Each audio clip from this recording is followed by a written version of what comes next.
করে দেখবেন। আমরা ভারত কাউন্সিলের ইতিমধ্যে আপনারা শুনেছেন শাহাবুদ্দিনের ঘোষণা, আজ ভোর 6টায় আমাদের গণতন্ত্রের মা, আমাদের অভিভাবক, আমাদের জাতির অভিভাবক আমাদেরকে ছেড়ে চলে গেছে।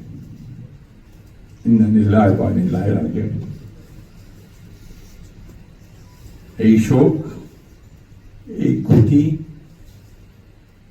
এটা অস্বাভাবিক, অপূরণীয়। এই জাতি কোনদিন এটা পূরণ করতে পারবে না। যে নেত্রী তার সারাটা জীবন জনগণের অধিকারের জন্য, কল্যাণের জন্য তার সমগ্র জীবনকে উৎসর্গ করেছিলেন, সেই নেত্রী দেশের বেগম খালেদা জিয়া আমাদের মাঝে নেই। এটা আমরা যারা তার সহকর্মী এবং রাজনৈতিক কর্মী আমরা এটা ভাবতে পারি না। বাংলাদেশের রাজনীতিতে একটা বিশাল শূন্যতা সৃষ্টি হলো। তাই নয়, গণতান্ত্রিক পৃথিবীর গণতান্ত্রিক আন্দোলনে একটা বিশাল শূন্যতা সৃষ্টি হলো। আমরা দলের পক্ষ থেকে আমাদের ভারপ্রাপ্ত চেয়ারম্যানের অনুমতি ক্রমে আমরা দলের কিছু কর্মসূচি নিয়েছি। সেই কর্মসূচিগুলো আমাদের দলের সিনিয়র এবং বিষয়ে আপনাদের সামনে তুলে ধরবেন।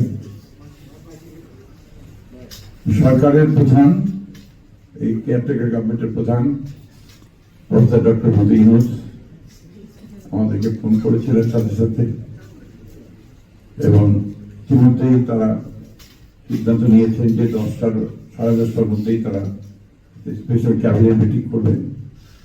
সেই ক্যাবিনেট মিটিংয়ে তারা দেশনেত্রী বেগম খালেদা জিয়ার যে শেষ কাজগুলো, তার দফন, তাকে রাষ্ট্রীয় মর্যাদায়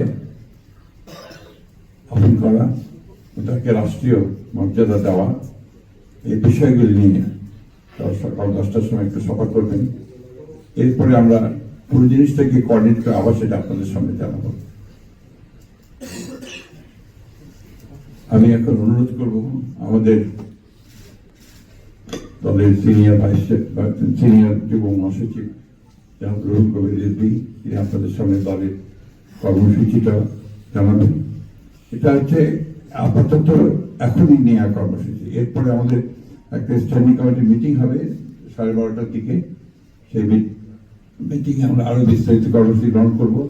আর সরকার যে সমস্ত কর্মসূচিগুলো তার সঙ্গে কোঅর্ডিনেট আমরা করব, এবং সেই বিষয়গুলো আমরা আপনাদেরকে পরে জানাবো। ধন্যবাদ। আসসালামু আলাইকুম।